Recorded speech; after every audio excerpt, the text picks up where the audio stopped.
Die werkskaart 8 gaan oor die reproduktiewe sisteem of die voorplantingsstelsel. Nou heel eerstens, as gou kyk na daai simbooltjie, dis die universele simbooltjie vir manlik en daai is die universele simbooltjie vir vroulik. Alright. So hier sit ons die sy-aansig van die manlike geslagstelsel en daar's net 4 byskrifte wat jy moet ken. Nou, nommer 1 is die rectum, alhoewel dit deel is van die spysverteringsstelsel. Dis mos die laaste deel van die dikdarm. Het is maar net hier so as deel van die prentjie dat jy kan sien min of meer die posisionering van die manlike geslagstelsel teenoor die spysverteringsstelsel. Nou hierso sit ons met die blaas, dis natuurlik die spieragtige sak wat jou urine vir jou stoor en uit die blaas uit loop daar 'n pypietjie al die pad deur jou penis wat bekend staan as die uretra. En soos ek nou net gesê het, dan is dit mos nou die penis wat daar so sit. Okay. En dan die ronde mannetjie daarso, dis waar die spermselletjies geproduseer word en dit staan bekend as die testicle en jy 2 van hulle. As ons kyk hier na die vooraansig van die vroulike geslagstelsel, dan is hier 'n paar name wat ek hoop julle gaan vergeet in die sin van daar's beter terme vir dit. Ek en juffrou Adams ons hou nie van hierdie woorde nie, maar hulle noem hierdie buis wat hierso loop, weerskante, noem hulle die eierleiers. Nou die mooi woorde daarvoor is fallopiusbuise. Maar in graad 9 vlak kan jy dit maar nog ken as eierleiers. En dan hierdie ronde strukture wat jy weerskante sien, waarin die eierselle geproduseer word, dit staan bekend dan as jou eierstokke. Maar die mooi woord daarvoor is ovariums. Nou behalwe die eierleiers en die eierstokke, moet jy ook die gedeelte ken, en daai gedeelte staan bekend as die baarmoeder. Dis waaraan jy ontwikkel het, tot voorgeboorte. En dan die onderste gedeelte van die baarmoeder staan bekend as die cervix, hy waar daar so sit, en dan het jy hierdie rekbare buis, wat jou geboortekanaal is, of dit staan ook bekend as die vagina. Nou kom ons kyk gou na 'n paar van hierdie definisietjies. Al wat groei beteken, dis is jou selletjies meer word, en jou selle doen dit mos deur die proses van mitose, is hulle verdeel, en dan raak hulle meer. Seldeling is die proses wat selle gebruik om te verdeel, wanneer hulle kopieë maak vir hulle self, sodat jy kan groei, weefsel herstel of dooie weefsel vervang. Dan wat geslagsrypheid beteken, is wanneer jy geslagsselletjies kan begin vervaardig. So sodra die vrou eierselle vervaardig en sodra die man spermselle kan vervaardig, dan is hulle geslagsryp. Nou paring is die proses waar manlik en vroulik bymekaar kom wanneer hulle seks het. En dis wanneer die penis in die vagina geplaas word. Dan sê ons hulle is besig om te paar. Ejakulasie is as daar spiersamentrekkings veroorsaak dat spermselle vrygestel word. Okay, die proses staan bekend as ejakulasie. Vrygestel word natuurlik uit die penis uit. Ovulasie is wanneer die eierstokke 'n eierselletjie vrystel by die vroumense, by die dames. Dan stel 'n eierselletjie vry en daai eierselletjie gaan natuurlik later bevrug word deur 'n spermselletjie. Menstruasie is iets wat vrouens deurgaan, hulle het 'n menstruasie siklus van 28 dae en al wat die menstruasie self beteken is die afskeer van die binneste bloedvatryke voering van die baarmoeder.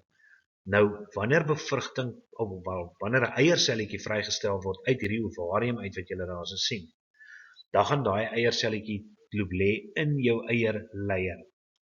En as bevrugting nie plaasvind nie, dan gaan daai eierselletjie afgebreek word en die binnevoering van jou baarmoeder, wat al lekker bloedvat en kleurryk geword het, sodat indien bevrugting plaasvind, dat hy ontwikkelende embriootjie homself kan gaan inplant en oorgenoeg voedingsstowwe in die hande kan kry en ontslae kan raak van afvalstowwe. Maar as die vrou as bevrugting nie plaasvind nie, dan word daai eierselletjie afgebreek en die binnevoering wat verdik het, skeer dan ook los en dit word vrygestel deur die vagina en dit staan bekend as menstruasie.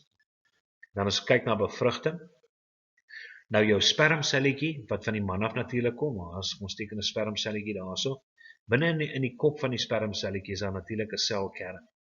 En die eierselletjie wat vrygestel word uit die ovarium het ook 'n selkern. En wanneer die selkerne versmelt van 'n sperm en 'n eiersel, dan noem ons dit bevrugting. Okay, so is baie belangrik dat julle besef, dat is die kerne wat versmelt, wat dan bekend staan as bevrugting. Nou as bevrugting plaasvind, min of meer in daai posisie, maak by X, as is hy, dan gaan 'n sigoot ontwikkel, en daai sigoot gaan begin verdeel, deur seldeling, spesifiek mitose. En dan noem ons dit 'n embrio, en daai embrio gaan verander, hy gaan al hoe meer selle word, en die selle gaan hulle self rangskik, en dan op die einde van die dag gaan die selletjies hulle hier inplant, in die baarmoederwand. En dit is wat implanting is.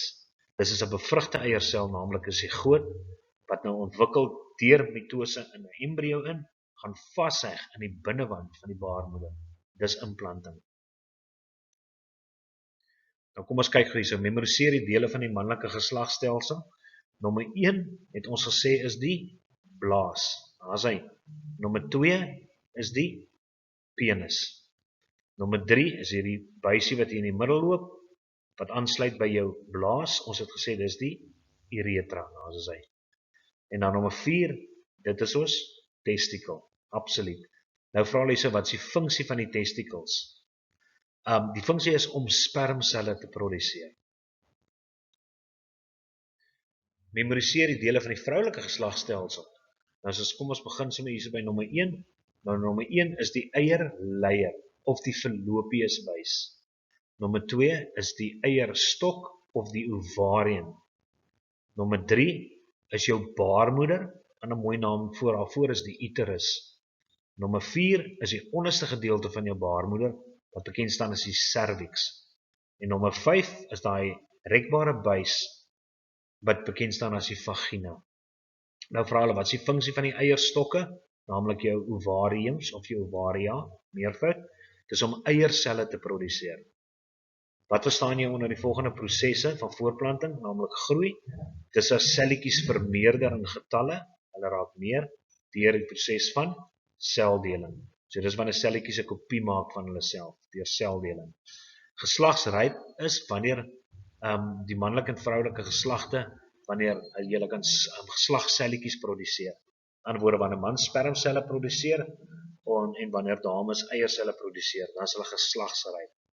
Paring is wanneer die manlike en vroulike individue bymekaar kom, en die man plaas sy penis in die vrou se vagina, dan noem ons dit paring. En ejakulasie is as wanneer daar spiersamentrekkings is in die penis, en jy stel semen vry. Okay, nou binne in semen is natuurlik vloeistof en spermselletjies, maar dis ejakulasie. Right, so dit is die einde van verskaart nommer 8.